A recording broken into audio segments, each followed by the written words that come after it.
zyrtarisht punimet për ndërtimin e rrugës që do të lidhë Tetovën me Prizrenin. Traseja e rrugës do të kalojë përmes fshatrave të malësisë së Tetovës deri në fshatin Veshall, ku planifikohet të bëhet lidhje me tunel.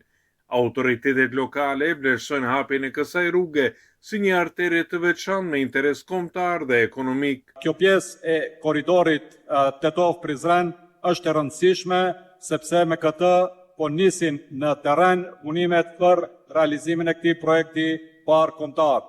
Besojmë që me projektimin edhe të tunelit, përfundimisht ëndra e shqiptarëve për të lidhur përmes Sharrit do bëhet realitet.